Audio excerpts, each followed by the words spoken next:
So next we have our final panel discussion of the day. This panel is going to be building off of some earlier presentations and take a closer look at groundwater availability models, which has been central to groundwater planning in Texas for more than 20 years. This panel will explore how the models have evolved, their successes and limitations, and what could make them better moving forward. We've asked Ty Embry to moderate this panel of experts. Ty is a principal at Lloyd Gosling and works with numerous districts around the state.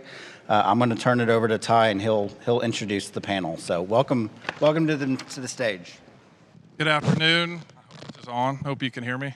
Good deal. Well, excited to be here with y'all this afternoon. Unbelievable. Over 500 attendees. I remember being here for the first one and just seeing how it's grown and grown and grown. I was laughing with some people I work with at Lloyd Gosling. We were coming down 35 from Austin and past the San Marcos Convention Center where we used to have the Groundwater Summit. And I said, can you believe it? We used to be in that building. And as many of y'all remember, they did renovations. And so, TAG had to look for another spot, and lo and behold, it's enabled this Groundwater Summit just to take off and just grow and grow and grow. And I'm real proud of TAG and all the leadership that's enabled it to achieve the success it has. So I'm going to read the introduction. I ask each of the panelists to provide me with an introduction, with their introduction. And I kind of cracked up as I was trying to put together the summary of their introductions. I could tell who were hydrogeologists, who were engineers, and who were attorneys. So we have Natalie Ballou, who is the Groundwater Division Director for the Water Development Board. She's been after earning her master's degrees from the University of Texas at Austin, she has worked as a hydrogeologist and in numerous capacities at the Water Development Board for the last 10 years. She's been there ever since she got out of UT Austin, so appreciate your service, Natalie. We're going to hear a lot more about that today. Erin Teague is the general manager of the Evergreen Underground Water Conservation District. She started out doing graduate groundwater modeling for the Carrizo Aquifer, and then she went to Central Florida with the EPA. Then she did and worked on groundwater surface water interaction. Then she went to the San Antonio River. She tried to get away from groundwater, and she went to the San Antonio River Authority, and all of a sudden, groundwater pulled her back in, and now she's general manager for Evergreen Underground Water Conservation District. So, then you have Steve Young. He's a project manager at Interra. He's been there 15 years. Many of y'all know him. He's spoken at the Groundwater Summit and many other areas. He's been involved and been a hydrogeologist for 35 years. So he's got quite a level of experience, and he went to undergrad at University of Virginia and his master's from Stanford. And then finally, the person next to me, that many of y'all know, Paul Terrell, is a longtime water lawyer in the state of Texas. He successfully led and completed the two largest private groundwater projects in Texas, one of the projects being the largest P3 in the United States, project in the United States, which was the Vista Ridge project. And after 10 years of trials and appeals, Paul won the only groundwater takings case in Texas history, culminating in a jury verdict for the landowners, the Braggs, against the Edwards Aquifer Authority, and the result was a $4.56 million judgment for the Braggs. So you're really excited. All y'all are here. Really proud to be on the panel with y'all this afternoon. We've spent some time trying to hone our message, and I guess we'll start off with Natalie. We thought it was important, very similar to what James just provided you. So groundwater availability models, important part of the groundwater world, the important part of our future in the groundwater world in Texas, both past and future. And so I thought it was important for Natalie, if she could, with her history, the Water Development Board's been so intimately involved with groundwater availability models. If she could talk a little bit about the history and how we got to this point with groundwater availability models. I would love to. Do you have a clicker? Should be. So I have been working at the Water Development Board for 10 years, but there have been some people in this room who have been involved in our groundwater modeling program since its inception. Looking at you, Robert Mace over there. So Robert, if I get any of this history wrong, please do correct me. All right. Make sure I know how this works. Big green button, I'm assuming. All right. So this is really going to supplement some of what James Beach talked about in his history. So thank you, James, for saving some of my breath. But you know, we say that we're celebrating 25 years of the first groundwater availability model, but we are also celebrating the 60th anniversary of the first groundwater model in Texas. I'm going to walk through our timeline here. The first groundwater model in Texas was in 1965, and it was an electric analog model for the Gulf Coast Aquifer in Houston, Texas. And this is what it looked like.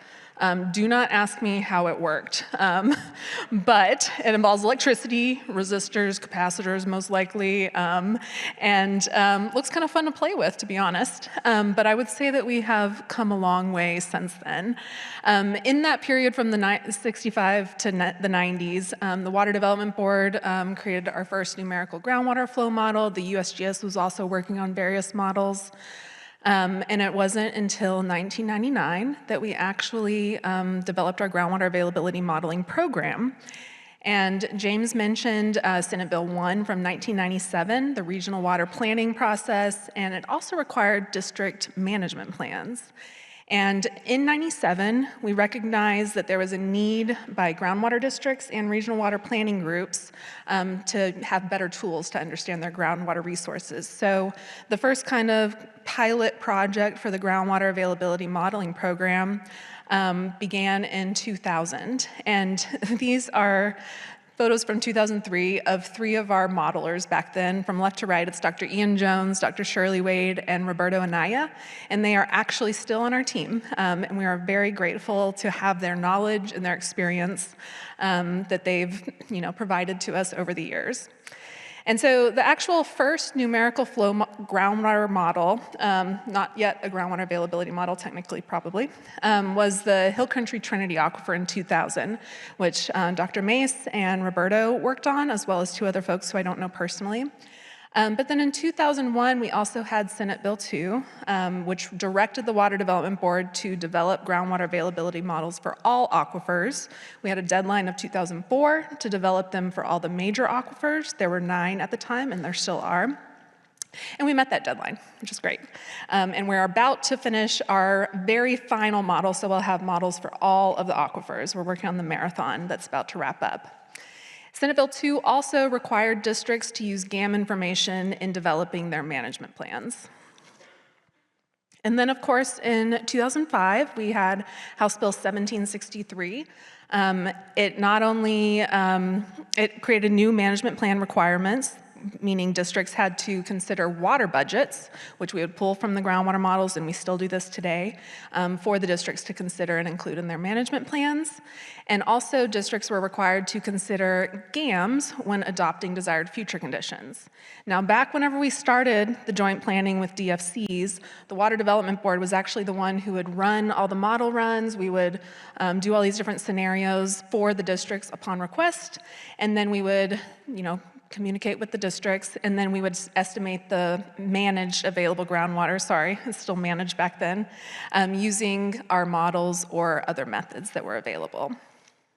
And I'd like to point out that kind of up through this time, up to 2011, I might say, especially in the earlier years, the purpose of our groundwater models was really to kind of answer specific questions that groundwater districts had or that regional water planning groups had. So they would request different model runs from us, like if recharge is this, what does our availability look like in the future? What does 75% of current pumping look like in the future? So we had the capacity to provide that service to districts and the regional water planning groups. But that kind of changed around 2011. From 2005 to 2011, we were just continuing with our regular work. But we had some pretty significant changes at the board that pretty significantly impacted our ability to provide that kind of service and assistance to districts.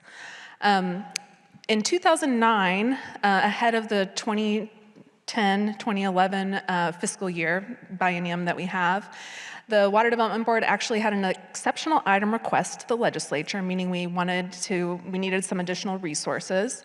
And we had our exceptional item request to aggressively update all of our groundwater availability models and also provide some visualization tools. And we were actually granted that exceptional item request. But then in August 2011, we had a reduction in force at our agency, result of the bad economy back then. And the groundwater division as a whole was hit the most significantly at our agency. I think we lost a total of like 19 positions. Our groundwater modeling team was cut in half. And so we've kind of since then been, ranging between 5 and 11 modelers since 2011. Also in 2011, we had the change from managed available groundwater to modeled available groundwater. And then, of course, with Senate Bill 660, our sunset bill, we had the advent of the desired future condition explanatory reports. And then here we are today, the 21st anniversary of the first GAM. And I would say that we have evolved significantly from the first electric analog models, and we've incorporated new modeling methods, additional data, but much of our groundwater modeling program has been impacted by legislation that has occurred over the years. And I'm having worked up at the legislature, before I went to Lloyd Gosselink, and having continued to work with the legislature, I thought I'd fill in some of the legislative history. So in 2005, the chairman of the Senate Natural Resources Committee, which handled water at the time, Senator Kim Armbruster, was contemplating legislation that would create aquifer-wide authorities. So there was a big scramble, a lot of stakeholder meetings. So ultimately, the compromise that came out of that session was the groundwater management areas, the GMAs. And so it was kind of, we went into session not knowing what was coming, saw the bill that was filed, ultimately worked on a compromise, but all of a sudden the Water Development Board, with its existing resources in 2005 was told, okay, you're going to work on this GMA process and produce managed available groundwater numbers based on the DFCs that these GMAs send you. So it was a big curveball for a lot of people in 2005, particularly for the Water Development Board with their resources and the GAMs. So it's been fascinating the last 20 years to watch how the GAMs have tried to work in this GMA process, knowing how originally it was created, originally how that melding came together. And then also in 2011, you had, the Senate Bill 660 was the Water Development Board sunset bill. And so and you also had the first deadline to adopt DFCs by the GMAs was September 1, 2010. I remember Bill Hutchison, I don't know if he slept that whole year, and along with many others at the Water Development Board. But the deadline and seeing how that first process worked for GMAs and the Water Development Board sunset bill, that generated, as Natalie talked about, a significant amount of change in legislation in the 2011 session because of those two factors. So did want to mention that. Okay, changing gears just a little bit, but also providing a historical perspective. So Steve, 35 years being a hydrogeologist, you've worked in multiple states. I was really adamant in our conversations. I was like, I really want to hear what Steve thought when he came to Texas, started looking at the GAMs and just kind of where he thought the state of Texas was and how initially he's seen how the GAMs have evolved. So I'm curious to hear what Steve's comments are. This hasn't been rehearsed, so we'll see how it goes. Yeah. As Ty said, I was a hydrogeologist for quite some time before I arrived in Texas. I had been traveling around all the states doing a lot of remediation work. And I was privileged enough to see Roberts. I was one of those faces during his first presentation. It was 2000 Trinity GAM. I don't think we'll talk exactly how that was. It was in a little small room, wasn't much to do. But I was amazed what the Texas was trying to do. Within 2 years, I had left my job to get into water resources. I saw the information that was available in the state, the programs. It was by far, but anything, it was in any state at that time. And it still really ranks above it pretty high. And I have really great things to say about the way it was organized and the people there. But things started to change a little bit, at least in my mind, when 1763 started coming by. And at that time, you know, I knew enough about models, what it took to make them predict. And that's really what they were going to make these predict. Before, it was kind of getting all the information together, get these hydrogeologists so we can interpret it, so we can understand these aquifers. Great program. Then, without changing what the board was supposed to do in terms of funding, these were going to predict. At that time, you know, pumping is a critical issue, making a model predict so you can train it properly. That was really high uncertainty. We didn't have a lot in the GAM program at that time for hydraulic connectivity. So when that came along, I was apprehensive, but certainly I love the area. But I think at that point, I became a little disenchanted in how well this was going to go. In fact, the first time we had to do a DOC prediction, I was working with Post Oak Savannah. Gary Westbrook sat down and goes, well, how are we going to do this? I go, well, I don't really like these models. Let's just do a spreadsheet. So I hired my modeler, worked with Gary, we got with his board, we set up a spreadsheet to say, hey, what do you want this model to look like? And we use a spreadsheet to do it. And since then, we've had to use models. The models come a long ways, and we'll talk about it. There's still a long ways to go.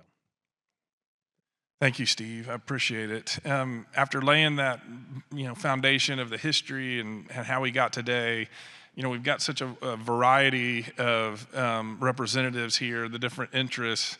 I thought it was important to give everybody an opportunity, and we'll start off with Aaron. With the groundwater district perspective, how do you see the GAMs working with the groundwater district you work with, and also with the GMA that you're a part of? What's your perspective? What's your experience with the GAMs? Well, let me start off with saying that results vary widely. There's a wide variety across the state. We've heard that as a theme today of how GCDs use the GAMs and the results that they're getting and whether we're satisfied with them or not. It's a little bit confusing when you have a process that some people are treating the GAMs and that process as pre-permitting. I'm going to steal that phrase from Bill Hutchinson. He just used it last week at our GMA meeting. And then on the other hand, you have the chorus of GAMs are only supposed to be for planning. It's not supposed to be with permitting. But there's uncertainty for the permittee because they are very invested in getting their project into the GAM, getting it acknowledged so that they have a reserved amount of groundwater. There's uncertainty for the GCD because, unfortunately, the processes are, hey, you're acknowledged in the GAM, you're in the state plan, are you pre-approved? Which is what they would like to treat it as, versus, hey, if you have local science or local models that contradict the GAM, you've created uncertainty in the process, and we get to argue about it. So at the end of the day, clarity in that process and having the investments made both at the state level, but also both at the GCD level that allows us to have the tools to navigate that process and that very contentious pathway would be desired on all of our parts. All right, well then we'll transition to Paul. As somebody that is putting groundwater projects together, dealing with groundwater districts, dealing with GMAs, and you're going to continue to try to put groundwater deals together and projects. What's your thoughts? What are your experiences with working with the GAMs? James Beach said this the right way, I think, which is maybe an accident, maybe not. No, he said that the GAM is just a tool. That's all it is. A tool can be used for good or not good, and it depends on how it's being used. And it also depends on the assumptions, because any model is only as good as the assumptions that go into it. If as we often say in cross-examination, garbage in, garbage out, if it's not a good assumption that goes into the GAM, it's not going to give a good answer. But I'm going to address it in two different contexts. One is permitting, and then the other is establishing the DFCs. In permitting, I think it's actually overused.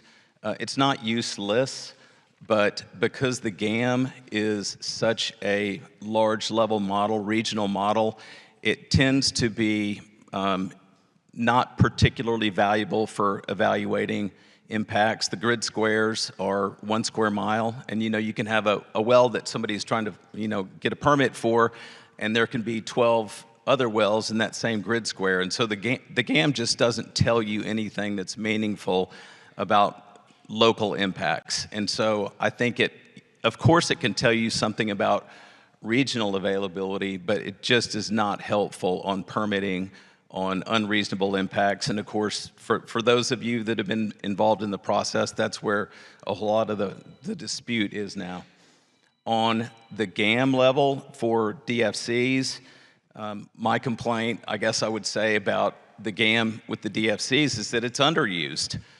The legislature's mandate, and James Beach mentioned this earlier, there's essentially a balance that's struck. So it's the highest practical level of groundwater that can be produced, which should be an objective metric, and then it's balanced against those other considerations, some of which are essentially political considerations. To me, if you're following the legislative mandate, you have to start with the amount of water. And you start with total water in storage, or TERS, and then develop from that the highest practicable amount of groundwater that can be produced. That's a metric that you use to balance against the other considerations. And in my view, just having watched GMAs, a lot of times that first part, which is where the GAM should be used, it either gets ignored or a little bit of words about it at the outset of the process, and then it's like, all right, we're going to put that aside. Now we're going to go to these other non-objective criteria, and that's how I think it's underused. Steve, with your experience working with GMAs in districts all over the state, how, and you're dealing with it with a technical, how is the interaction with the Water Development Board and the GMAs, and how do you see that playing out right now, currently at the, in Texas? Now, that was an unrehearsed question, so I thought I'd throw you a curveball. give me a curveball. I find that discussion very important, and I think it's going pretty well. The board realizes that they're in between to what the legislature is funding them to do, and really what GAMs are intentionally designed to do, and what the GCDs and groundwater management plans, groundwater management areas needs. And there's a gap between there, and they're working with folks to try to identify that gap and fill it. So I go in the right direction, but Natalie, I'm going to volunteer Natalie to comment on that a little bit. But Yeah, I believe that was the next gap, person. Okay, good. I believe that gap exists. They're aware of it, and we're working towards trying to, I think, close it. Yeah, well, how do you think the interaction is between the Water Development Board and the GMAs and the hydrogeologists and the people that are working with the GAMs? I would kind of say that we are kind of all in this together. We get a lot of flack sometimes at the Water Development Board for not releasing models quick enough, or not being able to answer certain needs, but we are resource limited, and right now might actually be a good time to show our funding a little bit. Yeah. So this is our funding since our program's inception. It goes from 2000 in our biennium years all the way to 2027, what we were appropriated.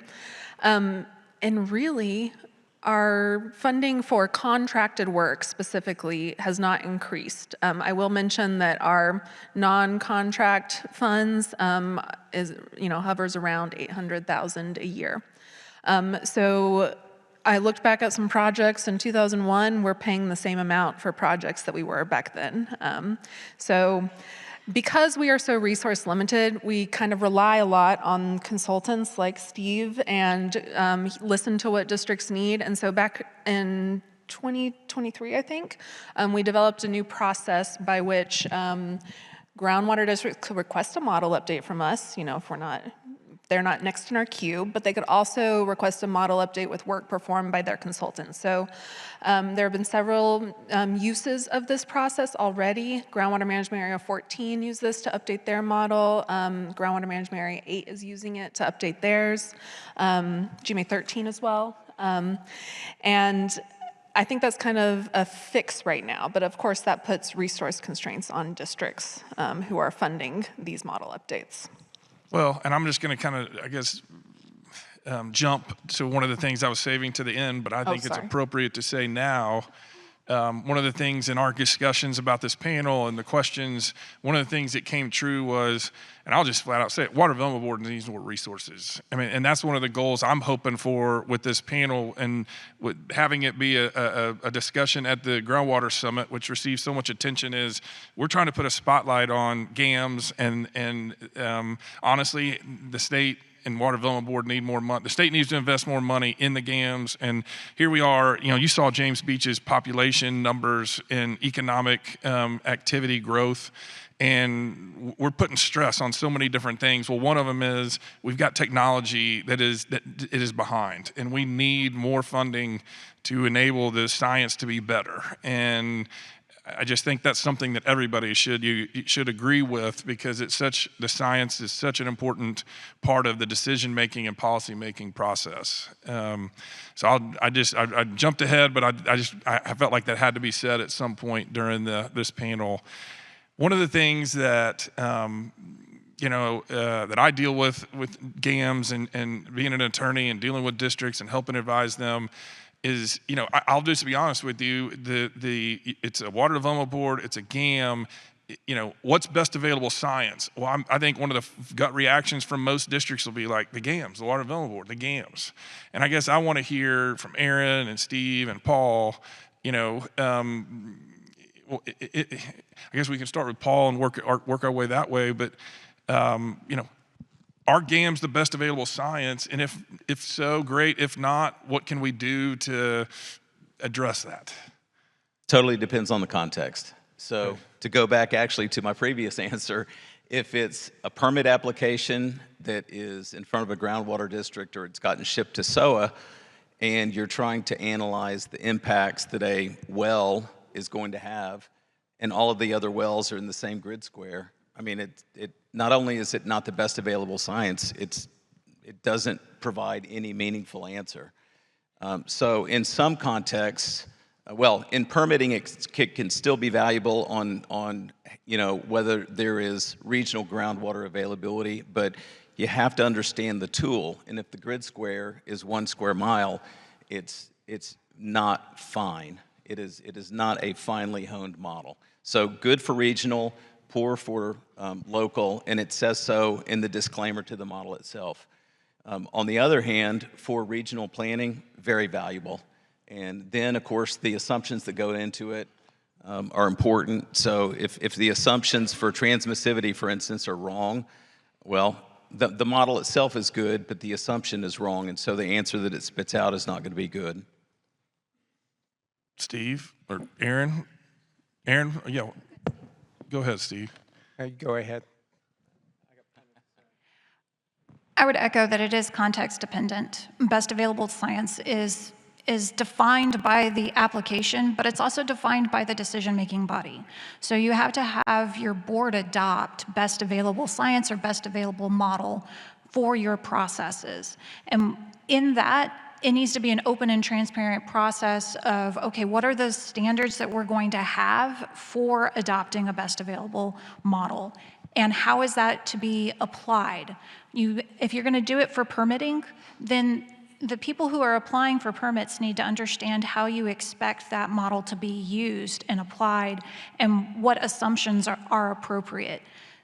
So context dependent, but it needs to be predictable and understandable. Steve? Well, thanks. I think one of the fundamental questions you have to decide is what these GAMs are going to be used for. That affects the funding, it affects the type of science that goes into it, And there's some things that, GAMS will not be able to do if you fund them in a regional sense. The sense like groundwater stream interactions is tough to do in a regional model to get all the detail right. Even subsidence is difficult. Spring flow is almost impossible to do. So once that decision is made, I think it's very important. You will find, I think, things will be context dependent.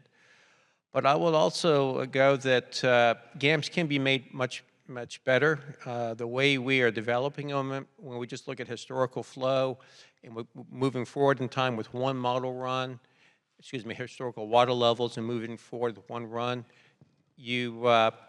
it's very dependent on how accurate your pumping is. And when you don't have very accurate pumping, those models will become very uncertain in their predictions. So to make them better to do these other things, you have to kind of, I think, adjust how they're being developed. You can put local conditions in and make them much more local specific by simulating pumping tests. You can do this. Been working with a couple of GCDs. We'll put in 50 or 60 pumping tests to calibrate a regional model locally. So there's some things you can do, but we have to decide exactly what a GAM is going to be used for, how much money is going to be spent. And I think in some cases, it could be best available science, and sometimes it won't be the best model. Let's keep it vague. And I've brought this up in some of our conversations, and Steve, Aaron, whoever, Natalie, my understanding was USGS, has developed ModFlow to try to help the models, and it does help on a site-specific, more of a site-specific. Can you explain just, Natalie, I guess a little bit in terms that 500 people can understand, like how ModFlow has influenced the models? So we use ModFlow, which is developed by the USGS. They've been developing it for years. The future of its maintenance and new releases may be uncertain, but we use that because it is a publicly available open source software. So that is one of the standards of all of our models, is that it has to be, publicly available. Everyone's looking at the same thing, standardized system. And Aaron might be able to talk about this a little bit more, but with the latest release of the ModFlow version, I think there are some good opportunities to really improve our modeling with ModFlow 6. I don't know if you wanted to. So Steve's going to embarrass me and be able to explain it much better. He's saying no, he will not. With ModFlow 6, the concept of hierarchical models becomes possible.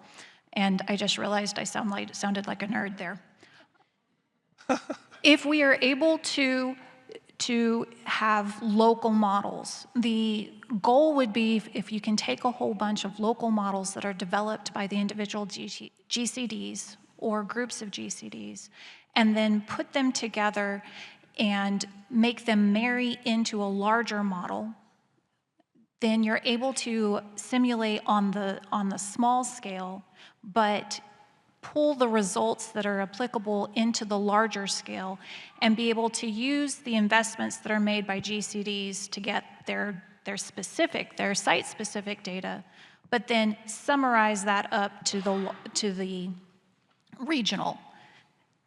Basically, you're nesting models like Russian nesting dolls from small to big, which becomes very powerful because then you're able to go, hey, who has really, really good data that is already packaged nicely, and pull that into the larger.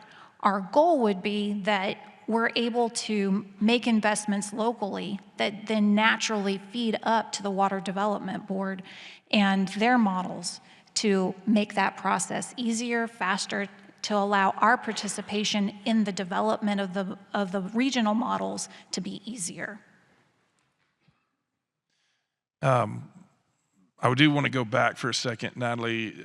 Paul brought up something. Do you mind moving? See if you can move that slide. If we got one more slide. Let's see if there we go.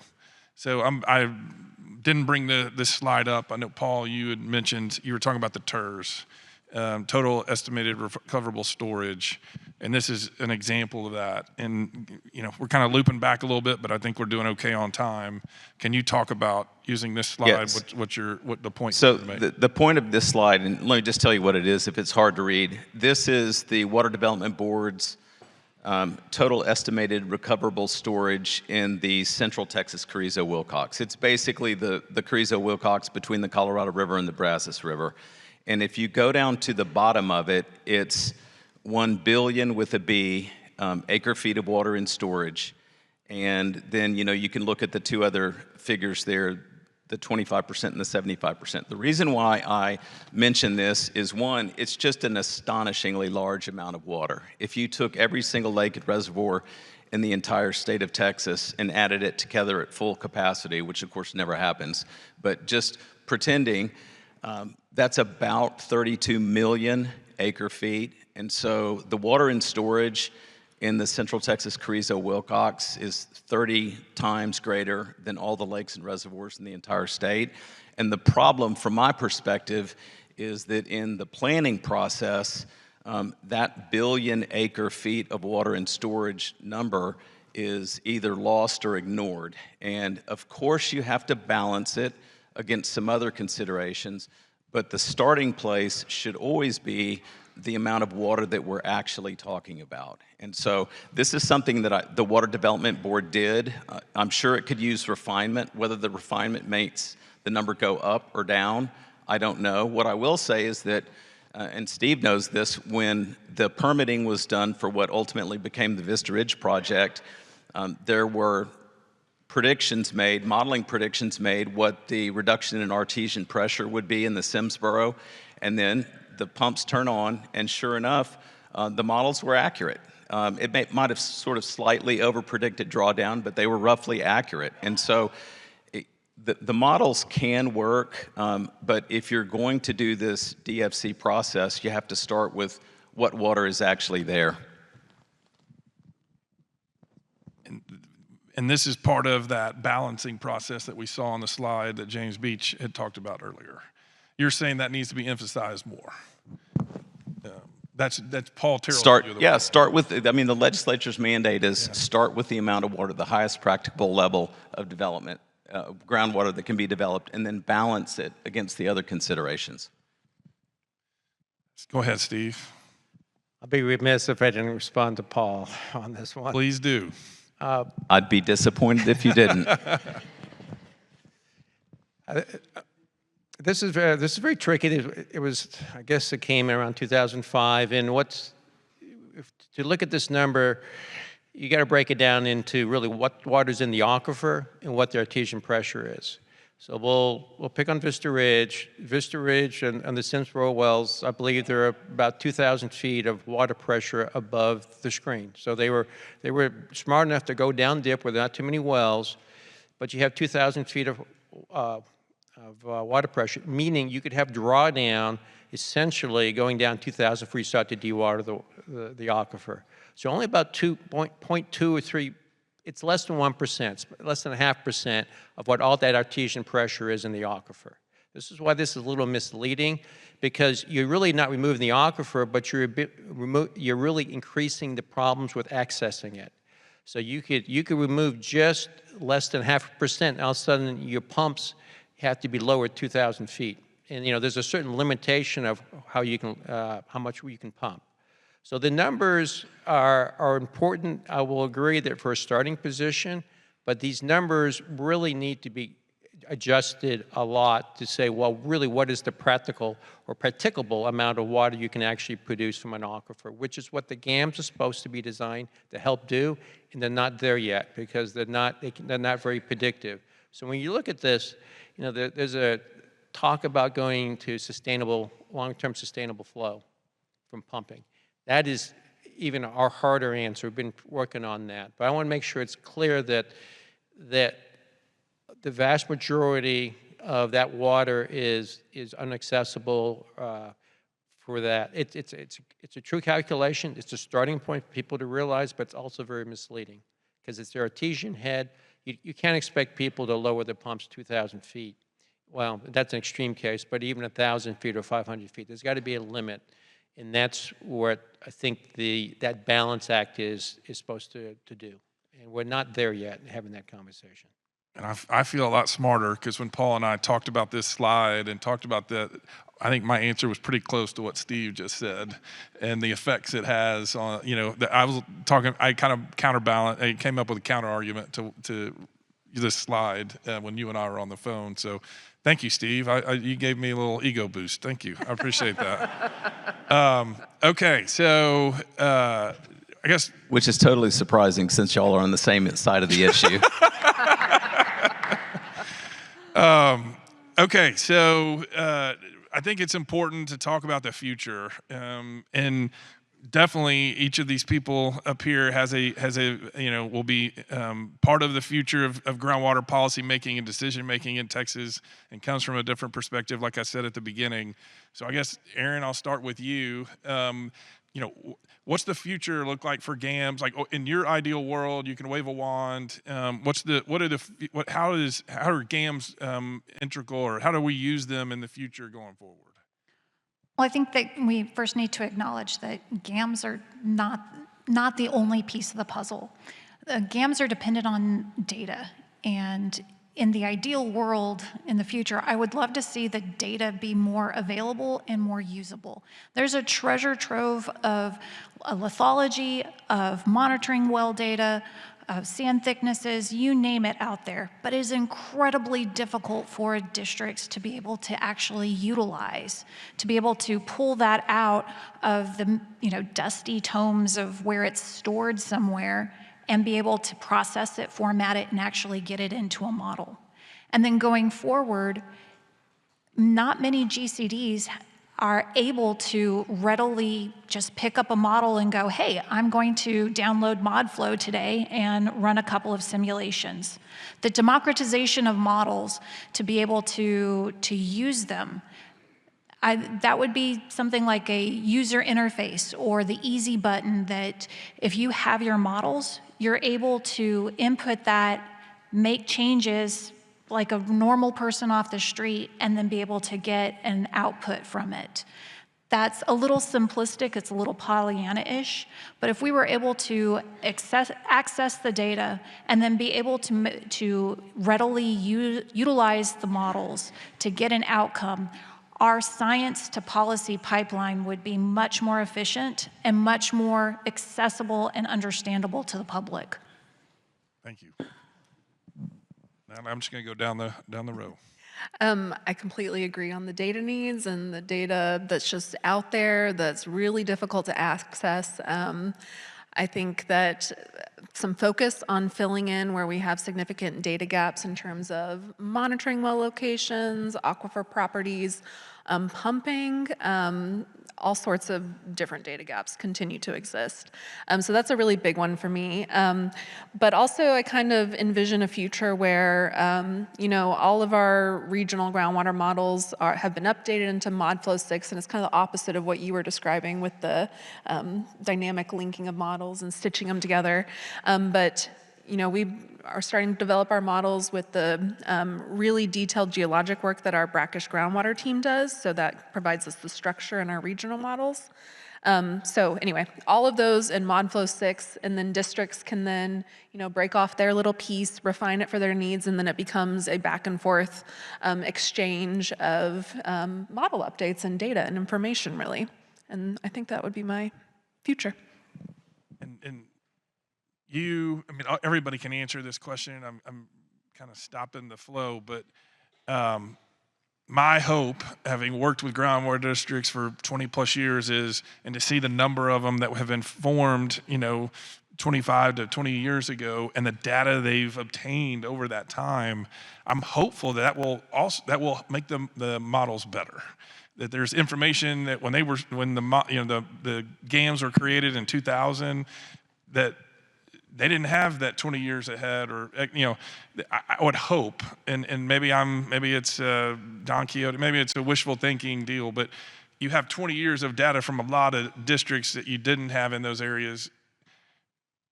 Is it hopeful that that information is improving the GAMS? Am I wrong to think that? Yeah, I think the longer period of record you have for data tells you a lot.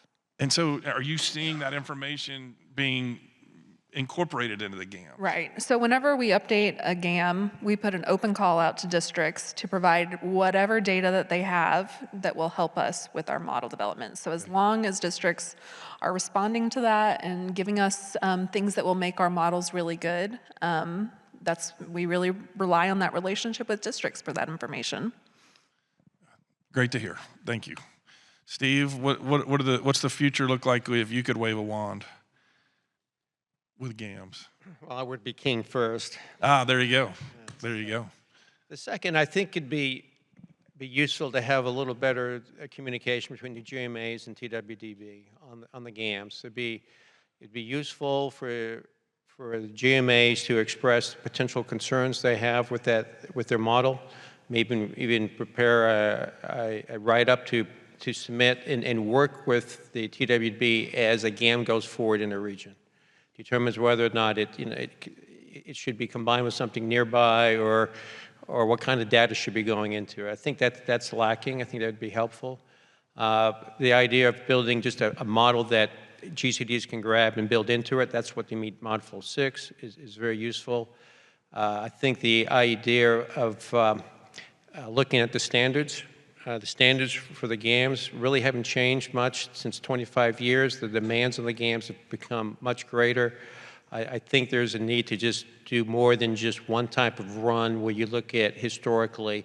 There's a lot of play in how you can adjust those aquifer parameters, which is what you need for predicting, and you need to be able to constrain those parameters much better. And there's techniques out there. Besides ModFlow, the software to help calibrate a model has gone astronomically sophisticated in the last 15 years. You can do a lot of localized simulations as you calibrate it, but you still need the data.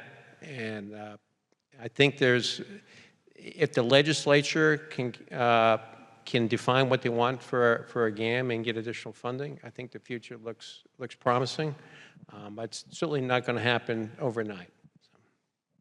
Can I just add something real quick? Back whenever we were developing our GAM standards, we had these technical advisory forums that some of y'all in the room might have participated in to really kind of understand what's needed a little bit more, because it might be a good time to bring those kinds of things back with this changing landscape here. Thank you, Natalie. Go ahead, Paul. If I were to make a change in how... If you were king. I won't go that far. If I were to make a change in the way the system operates today, it would be to have some sort of meaningful state oversight to the process. If you look at, and I'll pick on GMA 12 again. If you look at GMA 12, billion acre feet of water, and you've got 3 different major groundwater districts, Lost Pines, Post Oak, and Brazos Valley, that are all over the same aquifer. They clearly affect each other. They've got different sets of rules, they've got different management plans, and they've got different standards for evaluation. Having district lines stop at the county line when the aquifer keeps going, in a philosophical sense, and at a policy level, that's what we're talking about, it doesn't make sense.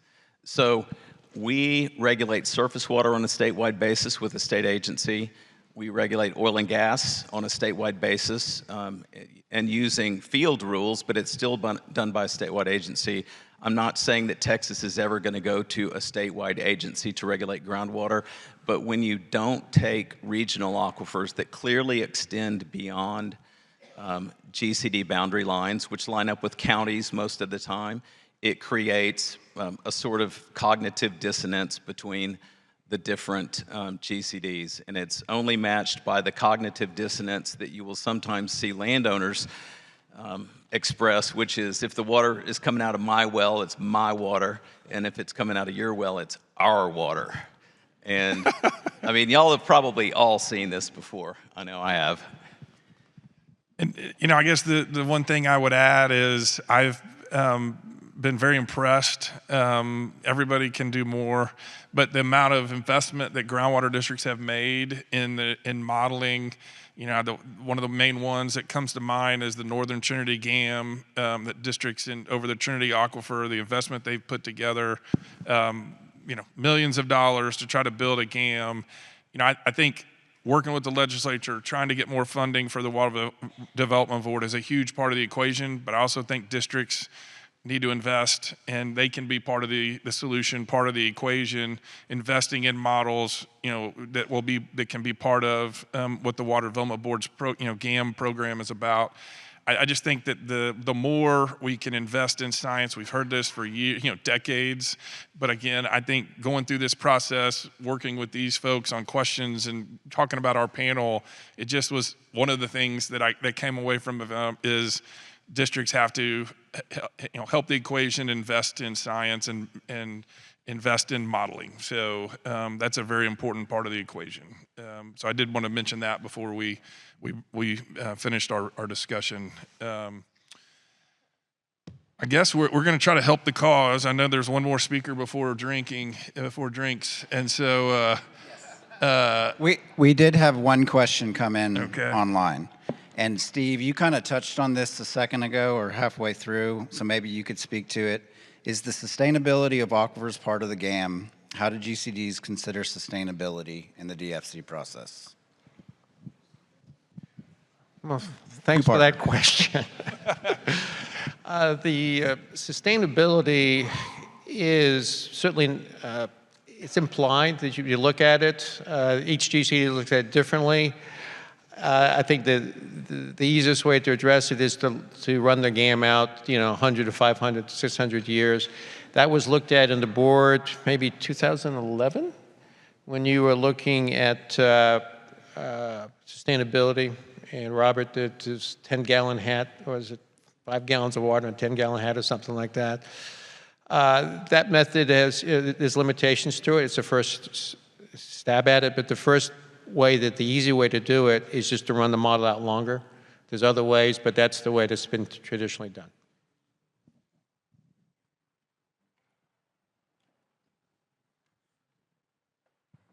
Any other questions? Carlos.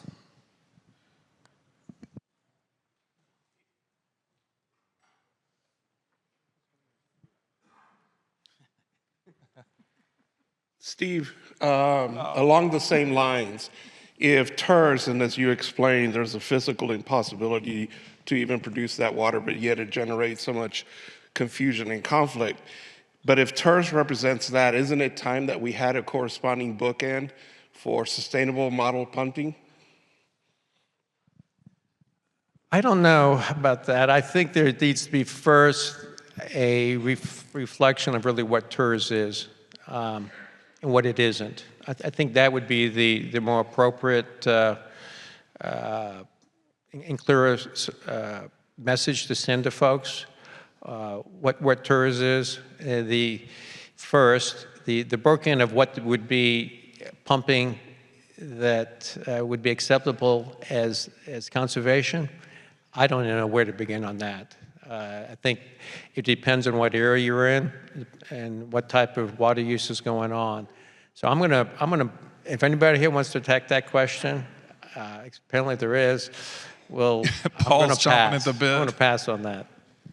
I mean, the problem with the concept of sustainability is it is frequently in the eye of the beholder. So what is it to be sustainable? If it's a confined aquifer, what does that mean? Is it reduction in artesian pressure of a certain amount?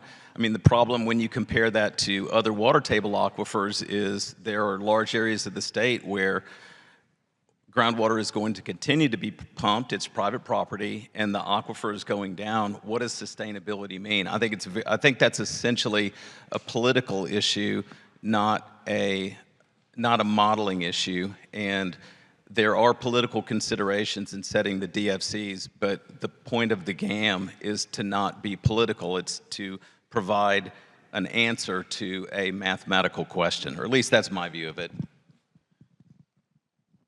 But you and I have talked about, Paul, at length about the decision-making that's done at the GMA level, how that impacts the GAMs, that's part of the... Are you talking about the reverse engineering? Well, I don't call it that, no. But just the GAMs are a crucial part of the equation, just like the decisions made of what goes into the GAMs. Unquestionably. The assumption, it's all about the assumptions.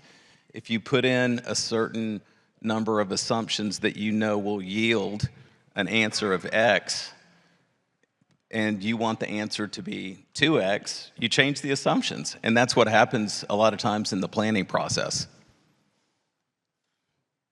You can see by his smile that You got to, I mean, well, we could go on for a lot longer. Yes, we could.